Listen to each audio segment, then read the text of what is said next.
ආයුබෝවන්.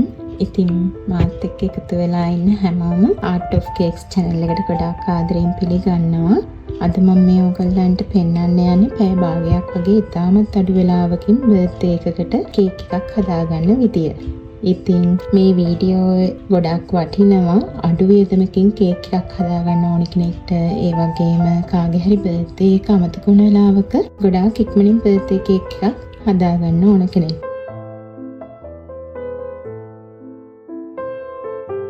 මෙහෙම කේක් එකක් හදාලා ඔයගොල්ලෝ ආදරය කරන අයව සර්ප්‍රයිස් කරන්නත් පුළුවන්. ඉතින් මේ වීඩියෝ ඔයගොල්ලන්ට ගොඩාක් වටිනවා. බලන්නකෝ ඔයගොල්ලෝ තිරමසු කේක්, චීස් කේක් එහෙම කාලා ඇතිනේ. ඉතින් මේකත් ඒ වගේ කේක් එකක්. බේක් කරන්නේ නැහැ. මම මෙතන අරගෙන තියෙනවා ක්‍රීම් චීස් ග්‍රෑම් 250ක්. ඔයගොල්ලන්ට මේකට ක්‍රීම් චීස් ෆ්‍රොස්ටින් එක නැතුව විපින් ක්‍රීම් ෆ්‍රොස්ටින් එක උනත් හදාගන්න පුළුවන්. මෙතන උඩ තියෙන ලින්ක් එකෙන් පෙන්නනවා වරදින්නේ නැතුව විපින් ක්‍රීම් ෆ්‍රොස්ටින් එක හදාගන්න විදිය. ඔයගොල්ලන්ට කැමති නම් චොකලට් උනත් ඇඩ් කරන කැමති ෆ්ලේවර් එකකින් මේ ෆ්‍රොස්ටින් එක හදාගන්නත් පුළුවන්. මම මේකට අයිසිං සුගර් ග්‍රෑම් 75ක් එකතු කරලා බීට් කරගන්නවා.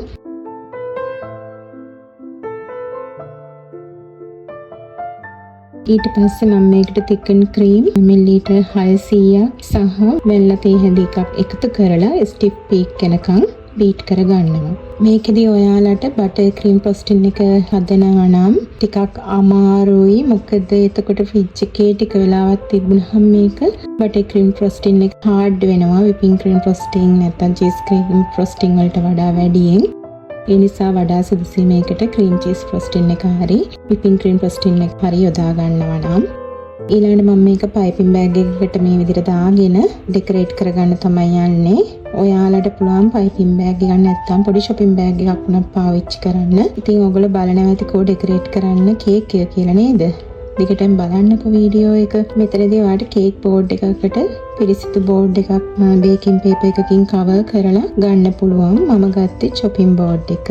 මේ තියෙන්නේ මම මේකෙදී කේක් වෙනුවට පාවිච්චි කරන්න යන දේ. ඒ තමයි nice biscuits. ඔයගොල්ලන්ට කැමති බිස්කට් එකක් මේකට පාවිච්චි කරන්නත් පුළුවන්. කැමති ෆ්ලේවර් එකකින් කැමති බිස්කට් එකක් පාවිච්චි කරන්න පුළුවන්.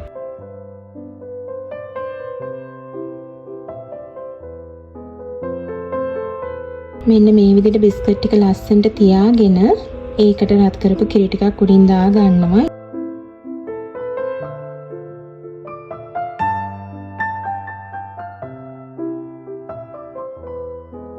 ඊට පස්සේ මම මේ විදිහට ෆ්‍රොස්ටින් එක දා ගන්නවා.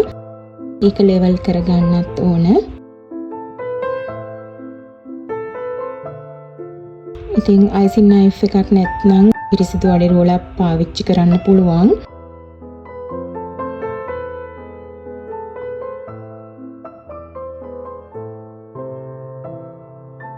ඊළඟට තව බිස්කට් ලේයර් එකක් දාලා ආයෙත් ෆ්‍රොස්ටින් එකක් දාගෙන නැවතත් ලෙවල් කරගන්නවා.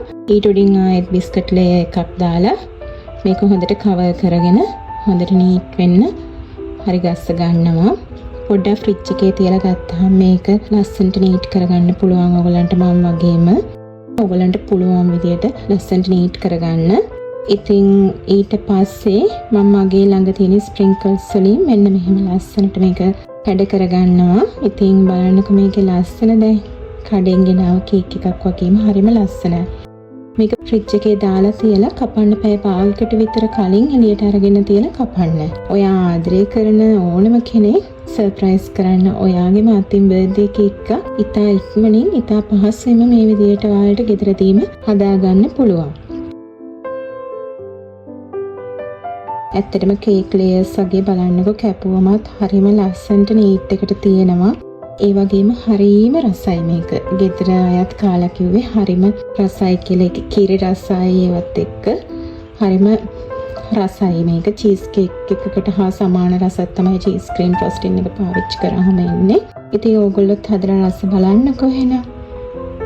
ඉතින් මගේ වීඩියෝ එක හොඳ නම් ලයික් එකක් දාලා සබ්ස්ක්‍රයිබ් කරන්නත් අමතක කරන්න එපා. ඒ වගේම ඔයාලගේ යාළුවොත් එක්ක මේක ෂෙයා කරගන්න. මේ මම ෆ්‍රිජ් එකේ දාලා කැපුවට පස්සේ බලන්න කොච්චර ලස්සනට තාම තියෙනවද කියලා ඒක. ඉතින් ආයෙත් අලුත් වීඩියෝ එකකින් නැවතත් හමු වෙනකම් ඔයගොල්ලෝ හැමෝටම ආයුබෝවන්.